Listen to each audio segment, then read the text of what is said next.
Madame la présidente, monsieur le ministre, mes chers collègues, nous remercions également nos collègues du groupe CRCE de proposer ce débat qui fait partie de la vie de la société. Les perquisitions menées par le PNF au siège de plusieurs banques en mars dernier feront date. Elles ont remis dans l'actualité deux pratiques financières aux accents latins, les Comcom et les Comex.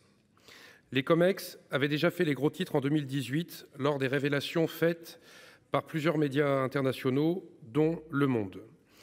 Les perquisitions de mars dernier en sont d'ailleurs la conséquence. Elles font suite aux enquêtes préliminaires ouvertes en décembre 2021 sur des soupçons de fraude fiscale aggravée et de blanchiment contre plusieurs grandes banques. Pourtant, ce sont les Comcom qui sont désormais au cœur des débats. C'est sur ces pratiques que le PNF enquête désormais afin de déterminer s'il s'agit bien de fraude fiscale, c'est-à-dire si l'intention d'échapper à l'impôt est caractérisée. Qu'est-ce qui les différencie? À peu près la même chose que ce qui différencie l'optimisation fiscale et la fraude fiscale. Dans les deux cas, il s'agit de transférer temporairement un titre financier afin de diminuer la fiscalité sur les dividendes perçus. Dans les deux cas, le titre est transféré avec le bénéfice du dividende auquel il donne droit. Mais dans le cas des Comex, la propriété du titre est également transférée afin de tromper l'autorité fiscale. Dans le cas des Comcom, l'opération s'effectue dans un cadre légal où des intermédiaires opèrent pour le compte des détenteurs de titres afin d'améliorer leur rendement. La première des réponses à la fraude fiscale, c'est la clarification entre ce qui est légal d'une part et ce qui ne l'est pas de l'autre. C'est notre rôle au Parlement d'écrire la loi et donc de donner cette première réponse. Mais ce n'est pas notre rôle d'entretenir la confusion entre la fraude et l'optimisation fiscale. Cette clarification vaut aussi pour les montants qui sont en jeu. Or, en la matière, c'est le flou qui prédomine et il ne peut pas en être autrement puisque, par essence, la fraude fiscale est ce qui échappe au cadre légal et donc à la calculette de Bercy. Les médias ont propagé beaucoup de chiffres. On parle en milliards, des fois en dizaines de milliards et parfois même en centaines. On a lancé le chiffre de 140 milliards d'euros de recettes publics perdus à l'échelle internationale et de 33 milliards rien que pour la France. Ces montants qui ont été estimés, ça a été dit mais je le rappelle quand même, sont sur une période de l'ordre de 20 ans, ce qui réduit la facture à l'année. La guerre des chiffres doit avoir lieu, enfin le débat. Lors de son audition par la commission des finances du Sénat, Alexandra Givry, directrice de la direction des données de la surveillance de l'AMF, a avancé un montant très différent, une fourchette allant de 400 millions à 1 milliard d'euros de pertes fiscales annuelles liées aux opérations de prêt-emprunt.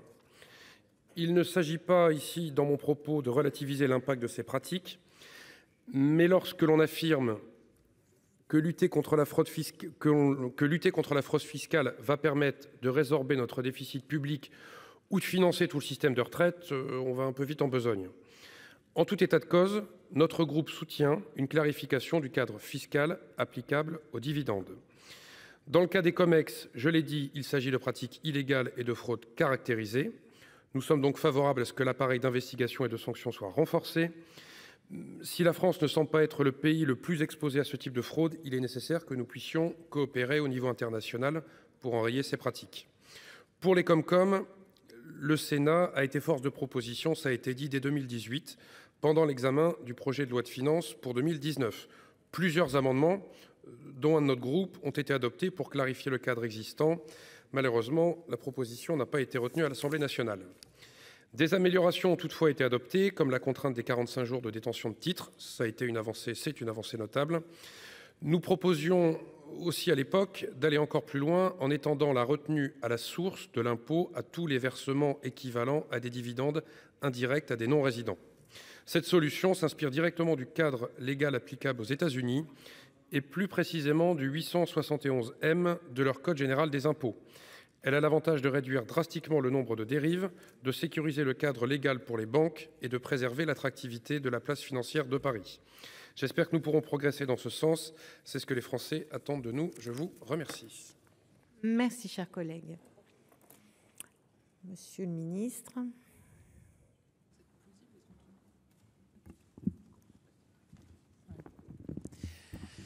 Merci madame la présidente et merci au sénateur Verzelen pour son intervention sur l'évaluation du préjudice. Il y a a plusieurs chiffres qui sont avancés, vous l'avez dit. Nous n'avons pas d'éléments nous permettant d'infirmer certaines évaluations très élevées qui ont été évoquées, notamment 33 milliards d'euros sur 20 ans. Je ne suis pas là en train de le confirmer, mais ce que je vous dis, c'est qu'il y a des évaluations qui se poursuivent. Moi, ce sur quoi je peux communiquer, c'est 2,5 milliards d'euros de droits qui ont été notifiés, pénalités incluses, sur les vagues de contrôle qui ont été réalisées par mon ministère. L'autre point sur lequel je veux évoquer en rebond à votre intervention, c'est sur la nécessité, évidemment, de travailler avec un très grand nombre d'acteurs. Vous avez cité l'autorité des marchés financiers. Évidemment, nous échangeons très régulièrement avec l'AMF, à la fois pour être capable d'évaluer la réalité du phénomène, mais aussi pour vérifier que nous n'entravons pas des activités bancaires classiques. On le voit bien, l'enjeu, c'est aussi de travailler avec des acteurs qui connaissent parfaitement le fonctionnement du système bancaire pour être certain qu'on n'empêche pas une activité bancaire qui est nécessaire. Et comme vous l'avez dit, nous voulons préserver la place financière de Paris dans le rapport de force, on va dire, international qui se joue aussi. Et il y a des schémas qui sont parfois évoqués, qui font intervenir des instruments et des outils qui sont d'une très grande technicité, d'une très grande complexité, notamment quand on parle de schémas qui font intervenir des produits dérivés. Raison pour laquelle on doit travailler avec une très grande pluralité d'acteurs. L'autorité des marchés financiers, à ce titre, est évidemment clé, mais également des acteurs, des experts qui connaissent parfaitement le monde bancaire et les acteurs eux-mêmes, les banques elles-mêmes, évidemment, comme on l'a dit tout à l'heure en réaction à une intervention précédente, sont évidemment clés dans l'efficacité de ce travail. Monsieur Verzelen.